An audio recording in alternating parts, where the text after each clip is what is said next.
Welcome to the Operaneum. We turn dry plants into vivid productions. Join us in the pursuit of the perfect score for your success. For here, one truth holds above all. Management is a performance. Curtain up for new perspectives. When the chandelier falls. Risk and problem management in delivery. In Christoph Penderecki's The Black Mask, an opera performed so rarely that merely mentioning it counts as an insider's gesture, doom hangs over the stage from the very first scene. Nobody says it aloud, but the music leaves no doubt. Something here is going to go wrong. Not maybe, certainly. The only question is when. And when the moment finally comes, the whole ensemble stands there as if no one had read the score. Projects and that opera have more in common than either side would care to admit. Because in projects too, the question is never whether something goes wrong. The question is whether someone read the score far enough ahead to not sleep through the critical bar. Know only your next cue, and you'll miss the thunderclap.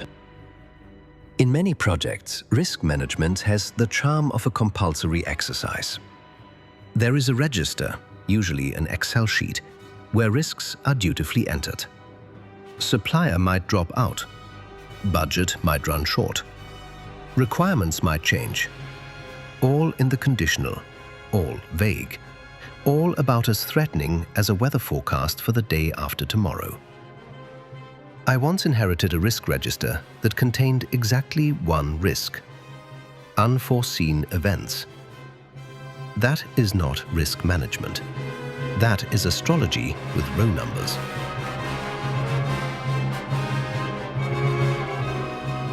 Experienced project leads treat risks the way a conductor treats the score. Looking ahead, with an eye on the whole and a fine sense for the places where it turns dangerous. In opera, those are the passages where singers, orchestra, and stage machinery all have to land on the same point at once. One timing error, and the scene tips over. In a project, they are the dependencies, the interfaces, the moments when three teams have to deliver at the same time, and none of them knows what the others are doing. Good risk management begins with what opera calls dramatic instinct, the ability to sense tension before it discharges. In a project, that tension rarely shows up as a loud alarm. More often, it is silence in meetings that used to be full of debate, CC chains that suddenly grow longer, developers who have been fixing just one small thing for 3 days. Read those signs, and you have time to act. Ignore them, and you get the bill, usually on the Friday evening before go-live. Because problems have a sense of theatrical timing that would make even Puccini jealous. The whole town is burning, and nobody said fire. In Penderecki's The Devils of Loudun, yes, Penderecki again, the man had a gift for catastrophe. An entire town descends into chaos because nobody names the real problem. Instead, there is accusation, condemnation, and burning. In the end, nobody has won, but everyone has lost. In a project, the same thing happens, in civilized form. A problem surfaces, and instead of laying it calmly on the table, the great ensemble of blame strikes up. Engineering points at the business side. The business side points at the vendor. The vendor points at the spec. And the spec was never read by anyone who needed to understand it anyway. The pattern is so common, you could almost take it for human nature. It probably is. Doesn't help, though. What helps? Transparency that is allowed to hurt. A problem does not belong in a quiet back room, but on the stage, visible, named, with a clear statement of what happened and who is affected. Then the question no project manager likes to ask, because it gives up control. What do we need now to solve this together? Not, I'll handle it, because whoever solves problems alone usually solves only half and defers the rest.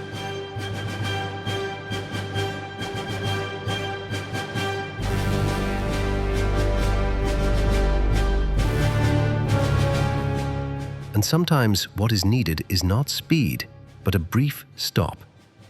The grand pause in music, the silence that lets everything breathe before it moves on.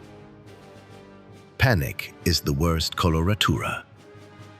Benjamin Britten's Peter Grimes tells how a village destroys itself. A rumor spreads faster than any truth. The crowd loses its composure, and in the end, everything plunges into ruin.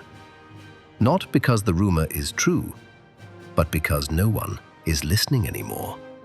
Panic is contagious in projects too, and it needs surprisingly little incubation time. A nervous comment in the status round, a mail forwarded in a hurry with a red flag, a manager who suddenly turns up in meetings she otherwise never attends, and the best team starts acting irrationally. Decisions are rushed. Solutions are implemented before the problem is understood, and everyone runs without knowing where to.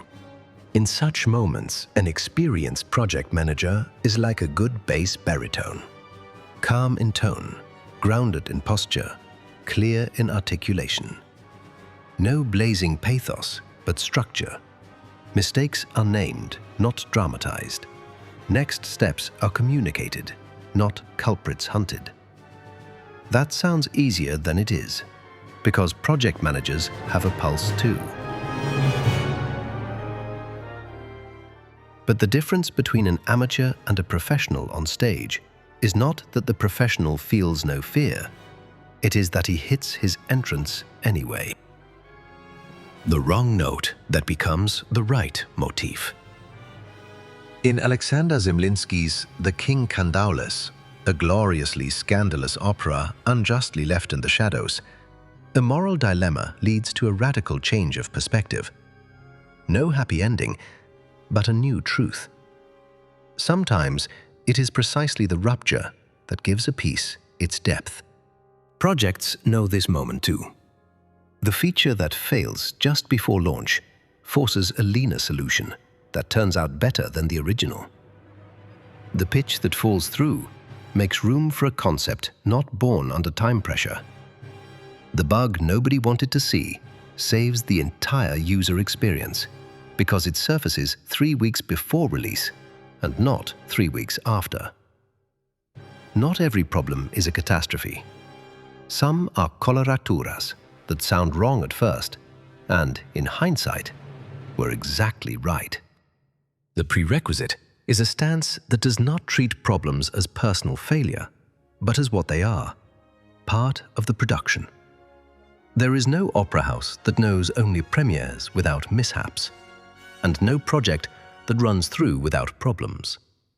The difference lies not in the absence of difficulty, but in what a team makes of it. Curtain up, even when the set is shaking. Read your risks ahead. Name your problems instead of hiding them. And don't drive your ensemble into panic. And you will experience what every good intendant knows. Even when the chandelier falls, the piece goes on. Sometimes with an improvisation better than what was planned. Sometimes with a black eye, and the realization that next time you fasten the chandelier more securely. Because, as in opera, what counts in the end is not that everything was perfect.